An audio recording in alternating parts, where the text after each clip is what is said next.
તમારું હૃદય પવિત્ર તો જ છે. જ્યાં સુધી તમને બ્રહ્મ જ્ઞાન નહીં થાય ત્યાં સુધી તમારું હૃદય છે ને એ અપવિત્ર છે બાપ. હૃદયમ પવિત્રમ યદિ બ્રહ્મ જ્ઞાન બાપ. હરિભક્તો યાદ રાખજો, આ શરીર, આ બધા શરીરના અંગોના નામ લીધા કે હાથ તો જ પવિત્ર, મુખ તો જ પવિત્ર, હૃદય તો, ચરણ તો પવિત્ર. આ બધા પવિત્રો માટે નિયમ આપી દીધા કે આ નિયમથી. આ શરીર છે ને એ ખાવા પીવા માટે નથી.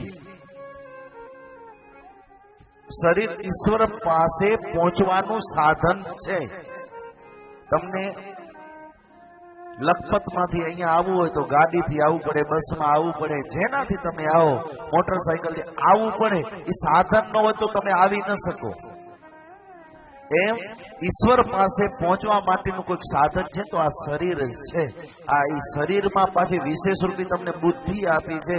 એ બુદ્ધિ લોકોને છેતરવા માટે નહીં, ફરીને મેળવવા માટે આપી છે. દિલીપ મહારાજ, લોકોને છેતરવામાં જેટલી તમે મહેનત કરો છો એટલી જ મહેનત જો હરિને મેળવવામાં કરી દો ને તો હરિ એટલો દૂર નથી, હરિ જલ્દી રીઝે છે. જેટલી લોકોને છેતરવામાં મહેનત કરવી પડે છે ને એટલી હરિને રીઝવવા મહેનત નથી કરવી પડતી. યાદ રાખજો.